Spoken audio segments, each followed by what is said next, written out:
Fox News Alert, looking live here at dueling campaign events in Iowa and Virginia. President Obama and Governor Romney slugged it out on the debate stage last night. Today, both are back on the campaign trail. And just moments ago, the president weighed in on the debate last night, keeping up his attacks against Governor Romney's economic proposals. Listen. Governor Romney has been running around talking about his 5-point plan for the economy for quite some time. And as I pointed out last night, and you guys heard yourselves, it's really a 1-point plan. It's really a 1-point plan. It says folks at the very top can play by their own set of rules.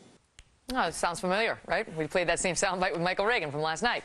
Governor Romney picking up where he left off last night, slamming President Obama for not describing his plan for the future.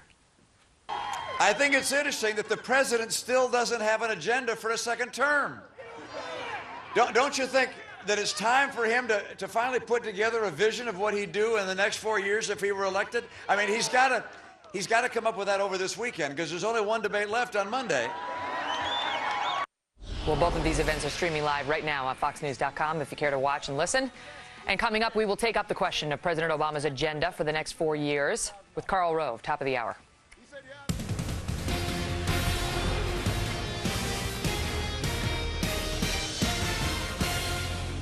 Well, one thing that was perfectly clear during last night's debate, both presidential candidates were looking to woo women.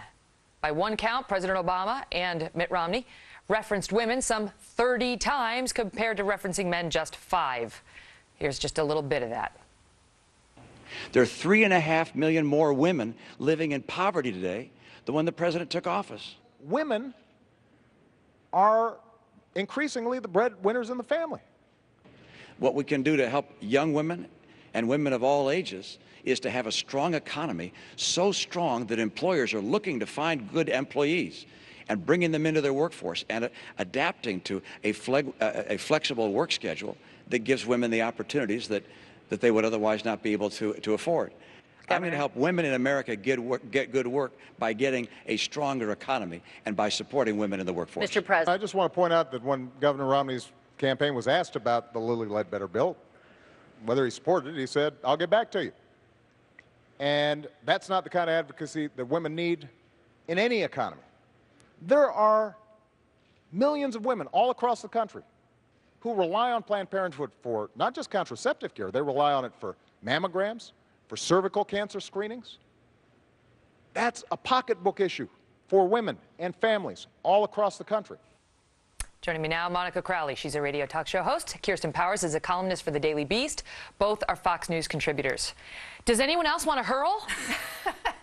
Is this the most blatant, transparent pandering? It's just total pandering, yeah. But they do it because it works for the most part. I don't think it works with women like us, but there are a lot of women out there who want to be pandered to and want to hear this. That said, are we a special interest group? Yeah, in the electorate, yes, absolutely, and are treated that way. But the thing about it is Obama made all the points he's already made, really, about Romney. These have been carpet bombed into all the battleground states, and yet all these women swung to Romney after the last debate. Mm-hmm. So I don't think that those are the things that are moving women. I think women were moved to Romney. You mean we're not solely defined by Planned Parenthood? No, actually, it's more than our vaginas, believe it or not. Oh, she used the V word! The V word! Right oh, she did. And I think that, you know, the reason that I think there's been this shift is because they so demonized Romney and convinced women that he was like this woman hater, right? He actually hates women, and he was engaging in a war on women. And then he came out and he wasn't this monster, and they liked him. And I also think the president was so weak and he was so strong, and we sort of talked about this last night and I think that women, they like that. They would prefer to have somebody who seems very strong and very engaged. And you're talking about the first debate. Yeah. The first debate, yeah. And I think last night he was just as aggressive. And I think women actually find that attractive, even though people keep insisting that they don't. Your thoughts?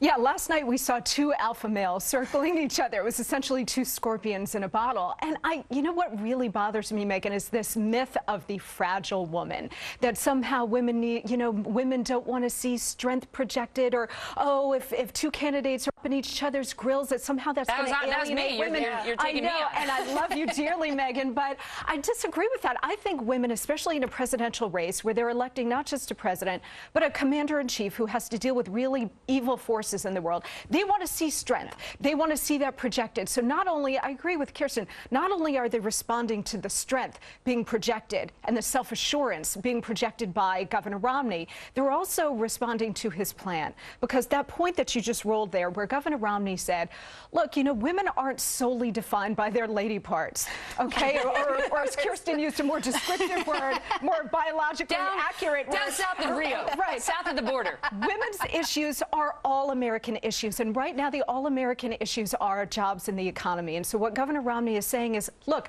I'm here to help 100% of Americans. That includes women. And if we have pro-growth economic policies in place, women will benefit. Do you know that 800,000 more women are unemployed today than when Barack Obama came into office? And the poverty rate for women is actually higher today than it has been in 17 years. What did you make of that question about equal pay for women? Because this is an issue for some women. It hasn't been talked about much at all on the campaign trail.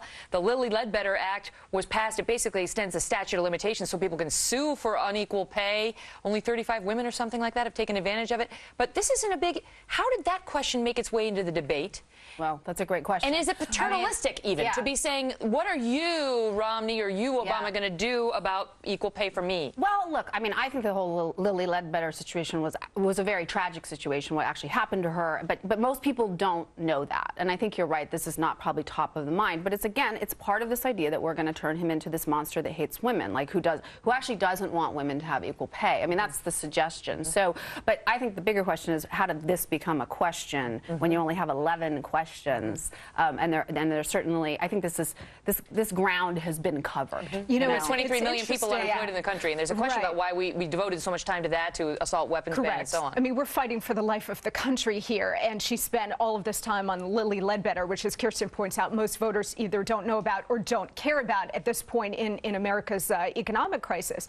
I think it's really critical to understand. I think that the question got in because of a left-wing bias, that it got in whether it was written or raised by an audience member or whether it was written or raised by Candy Crowley. Well, the questions came from the town hall participants, but she approved them. She approved it, and if you only have 11 or 12 questions to get in 90 minutes, the idea that got in, look, this was meant to bolster Obama's strategy, the whole war on women, the whole dependency culture. Remember, the because life the polls of Julia, have showed the women are now neck and neck. The men are neck and neck with women. But remember Barack Obama's whole life of Julia, and how the government would take care of you from cradle to grave, and how that they were going to try to appeal to women. But I want to get to one more point because I got to go. But on the way that they were relating to each other, and that was what I was saying, is that a lot of women might respond negatively to the alpha male, you know, the body language, and so I'm outranked here on the set. They don't think that any people would mind. No, but the Walmart moms were with me on this. No. Most women. And as the viewers know, I too am now a Walmart mom after my luggage debacle in Kentucky. I actually think most women. They didn't like those exchanges. With you. I just don't agree with you, and she doesn't agree with you. What I'm saying is, is, too like, alpha. I know, but you're alpha. I know, but I still felt threatened. Yeah,